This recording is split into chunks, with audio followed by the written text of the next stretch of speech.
Assalamualaikum warahmatullahi wabarakatuh. Today's Young Future Reader for Indonesia Golden Generation 2045. Perkenalkan, nama saya Amanda Puspita Ayu dari Sekolah SD Inspiratif Al-Ilham, Kota Banjar. Dalam kesempatan ini, saya berkontribusi lomba bertutur sirah yang diadakan oleh SMPIT Nurul Fikri Boarding School Lembang yang berjudul Penaklukan Yerusalem oleh Salahuddin Al-Ayyubi. Sejak tahun 683 Masehi atau pada masa Khalifah Umar bin Khattab radhiyallahu anhu, kota Yerusalem ada pada tangan Islam. Namun, pada tahun 1099 Masehi, pasukan salib berhasil memasuki Palestina, Suriah, termasuk kota suci Yerusalem. Mereka membantai umat Muslim, Nasrani Timur, dan orang Yahudi. Bahkan mereka tega membunuh wanita, anak-anak, bahkan orang tua. Orang-orang menangis ketakutan. Sedangkan itu, pemimpin baru mereka tertawa atas teror yang mereka lakukan.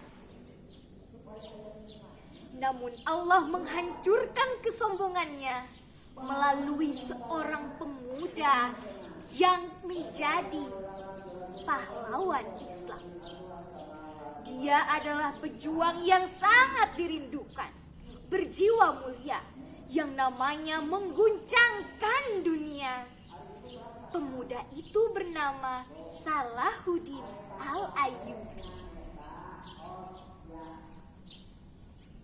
Salahuddin Al-Ayyubi lahir di kota Tikrit, Irak pada tahun 1138 Masehi. Salahuddin kecil tumbuh di lingkungan yang sangat mencintai jihad, penuh keberkahan, serta kerabat yang terhormat. Salahuddin kecil mulai belajar menunggang kuda, menggunakan senjata, menghafal hadis dan Al-Quran, dan belajar bahasa Arab dan ilmu-ilmu lainnya. Pada tahun 1174 Masehi, Salahuddin Al-Ayyubi berhasil menaklukkan dua daerah besar, yaitu Suriah dan Mesir. Dengan ditaklukkannya dua daerah tersebut, terbukalah jalan bagi Salahuddin Al-Ayyubi untuk membebaskan Yerusalem. Persiapan Salahuddin Al-Ayyubi untuk membebaskan Yerusalem sudah sangat matang. Beliau menggabungkan persiapan keimanan dengan persiapan materi yang sangat luar biasa. Dengan ini, beliau berhasil menyatukan penduduk Syam, Irak, dan Yaman, juga Hijaz dan Maroko menjadi satu komando. Beliau juga membangun benteng-benteng pertahanan, markas militer, rumah sakit, membangun pasukan, juga memperbaiki kapal-kapal perang. Namun, pada tahun 580 Hijriah, Salahuddin Al-Ayyubi menderita penyakit yang cukup berat. Namun, atas karunia Allah Subhanahu wa Ta'ala, Salahuddin Al-Ayyubi sembuh dari penyakitnya. Ia pun mulai mewujudkan janjinya itu untuk membebaskan Yerusalem. Pembebasan Yerusalem tidaklah mudah. Beliau dan pasukannya harus terlebih dahulu melawan pasukan salib yang berada di Hattin. Perang Hattin adalah perang pembuka untuk membebaskan Yerusalem. Pada perang itu, kekuatan kaum muslimin mencapai 63.000 orang. Pasukan muslimin berhasil membunuh 3.000 orang dan menawan 3.000 orang lainnya. Wah, Masya Allah, amazing ya.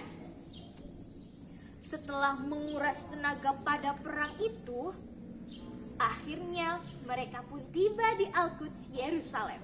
Tentara-tentara Allah ini mengepung kota suci tersebut. Perang pun berkecamuk. Duar! Allahu Akbar! Serang! Pasukan salib sekuat tenaga mempertahankan diri. Beberapa pemimpin pasukan muslimin menemui syahidnya. Melihat keadaan tersebut, pasukan muslimin semakin bersemangat untuk melawan pasukan salib. Untuk memancing emosi kaum muslimin, pasukan salib menancapkan salib besar di atas Kubatu Syahra. Namun, Salahuddin Al-Ayyubi dan pasukannya berhasil menjatuhkan salib tersebut dan membakarnya. Pasukan salib terpojok, bercerai-berai, dan berunding untuk menyerah. Namun Salahuddin Al-Ayyubi berkata, "Aku tidak akan membiarkan seorang pun dari umat Nasrani hidup sebagaimana mereka ketika menaklukkan Yerusalem." Namun, pemimpin pasukan salib mengancam Salahuddin Al-Ayyubi dan pasukannya. "Jika umat Islam tidak menjamin keselamatan kami, maka akan kami bunuh tawanan perang yang berjumlah 4.000 orang. Kami akan membunuh anak-anak kami, istri-istri kami, merobohkan bangunan, membakar harta benda, dan kami akan membunuh salah satu dari kalian. Kebaikan apa lagi yang kami harapkan?" Inilah ancaman dari pemimpin pasukan salib kepada Salahuddin Al-Ayyubi dan pasukannya. Salahuddin Al-Ayyubi mendengarkan dan menuruti kehendak mereka. Lalu mereka pun pergi dari Yerusalem dengan keadaan tertunduk dan hina. Akhirnya, pasukan muslimin kembali merebut Yerusalem untuk kedua kalinya. Dan kota suci tersebut kini kembali ke pangkuan Islam setelah 88 tahun berada dikuasai oleh Nasrani.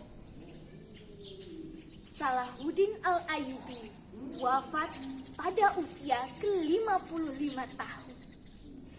Pada 15 Safar 589 Hijriah di Damaskus.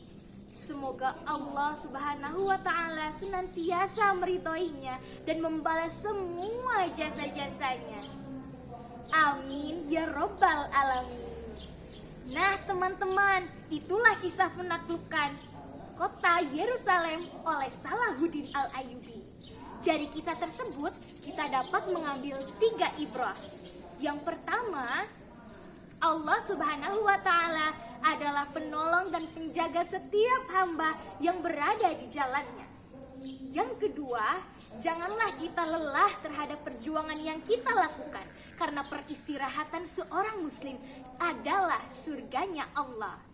Yang ketiga, sebagai atas nama bangsa kemanusiaan, kita seharusnya bertoleransi antar umat beragama. Sekian dari saya, mohon maaf jika ada kesalahan dan terima kasih atas segala perhatiannya. Wassalamualaikum warahmatullahi wabarakatuh.